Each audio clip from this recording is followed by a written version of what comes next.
Уважаемый Эмомали Рахмон провел телефонный разговор с президентом Республики Узбекистан, уважаемым Шавкатом Мирзиёевым. В ходе беседы главы двух государств обсудили актуальные вопросы двустороннего сотрудничества и региональную ситуацию. В этом контексте особое внимание было уделено сегодняшней неспокойной ситуации в Исламской Республике Афганистан.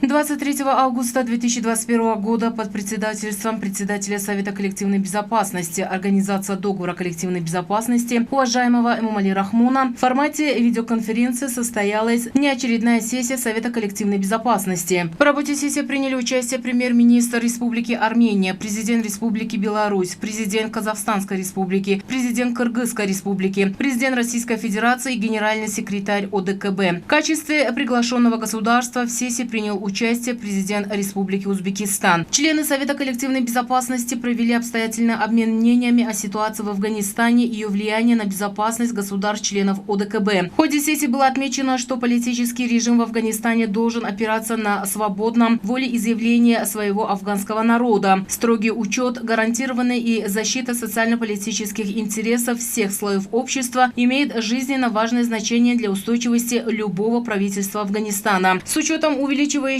присутствия боевиков международных террористических организаций в Афганистане, которые используют эту страну в качестве запасной площадки для создания опорных пунктов для дальнейшей деятельности и своей экспансии, государства-члены ОДКБ договорились приложить дополнительные усилия для развития сотрудничества, противодействия исходящим с территории Афганистана вызовам и угрозам. Была достигнута договоренность ускорить работу по принятию предложенного Таджикистаном в рамках ОДКБ целевой межгосударственной программы по укреплению участков таджикско-афганской границы. Члены Совета коллективной безопасности договорились продолжить обмен мнениями о ситуации в Афганистане в ходе предстоящего саммита ОДКБ 16 сентября в городе Душанбе.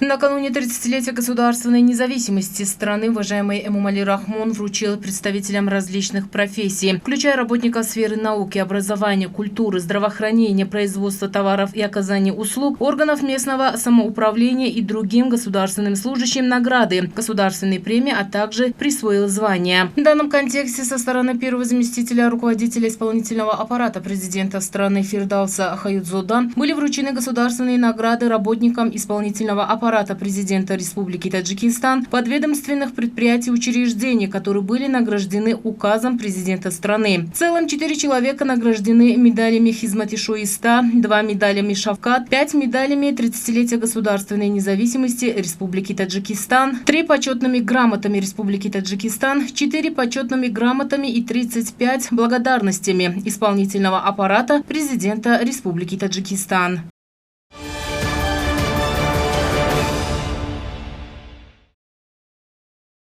Для достойной встречи общенациональных празднований наряду с другими городами и районами страны жители района Кушонён Хатлунской области также активно вносят свой весомый вклад в процветание нашей любимой родины. По словам ответственных лиц, в районе намечено сооружение и сдача в эксплуатацию более 335 объектов различного назначения. Путем строительства ряда современных социально важных объектов облик центра района изменился в лучшую сторону. За последние годы здесь были сданы в эксплуатацию средние общеобразовательные учреждения, медицинские пункты, торговые комплексы, культурно-развлекательные парки и скверы, швейные цеха, спортивные площадки, а также промышленно-производственные предприятия. Для бесперебойного передвижения транспортных средств, а также устранения дорожных трудностей во всех сельских джамуатах и селениях района проводятся работы по асфальтированию и реконструкции автомобильных дорог.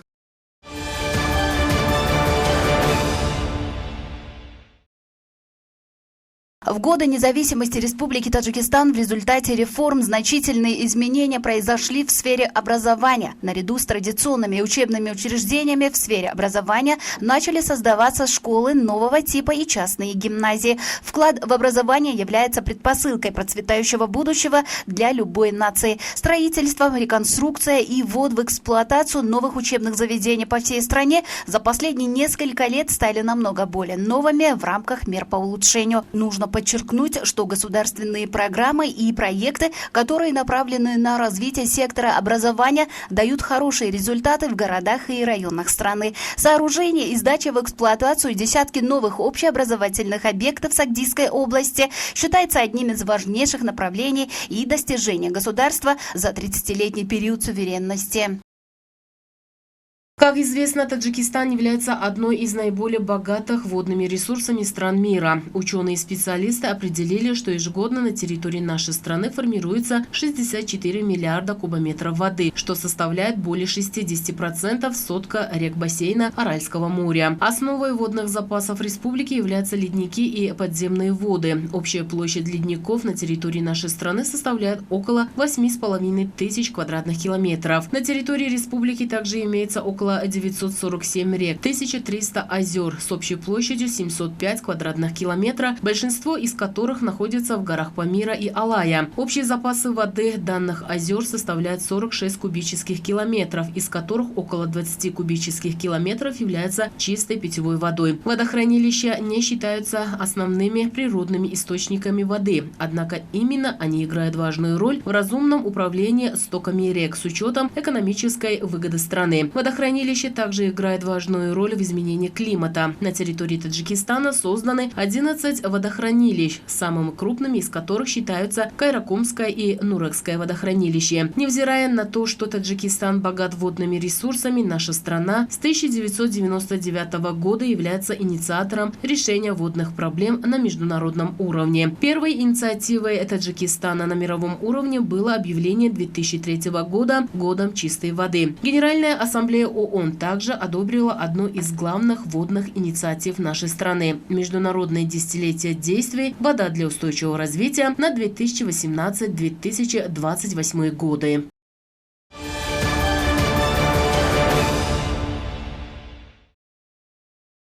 Птицеводство и ее развитие является важной сферой для развития экономического потенциала страны в целом. Для обеспечения продовольственной безопасности внутренние рынки страны качественным мясом и яйцами предпринимаются ответственные меры. Для развития сектора птицевода района Нурабад намерены путем увеличения поголовья пернатых достичь определенных результатов. По словам ответственных лиц, в результате реализации программы социально-экономического развития и плана действий, посвященного празднованию предстоящей 30-й годовщины Дня государственной независимости страны, в данном до 2021 года должны быть соорудированы и сданы в эксплуатацию малые и крупные промышленные предприятия. В данном контексте в сельском джамуате Хумдон на стадии сдачи в эксплуатацию состоит птицеводческая фабрика, которая в итоге будет обеспечивать местное население качественными диетическим куриным мясом и яйцами. Для развития сектора производства здесь созданы все необходимые условия. Для корма пернатых при фабрике будет действовать предприятие для выработки зерновых культур, которое также будет оснащен современным техническим оборудованием. По словам ответственных лиц, для развития отрасли и увеличения поголовья птиц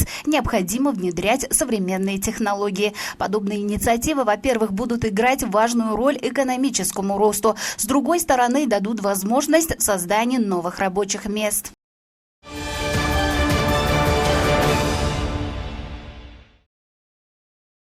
Климатические условия района Лахш, Рашт, Таджикабад, Нурабад и Сангвор дают широкие возможности для введения всех видов сельскохозяйственных культур.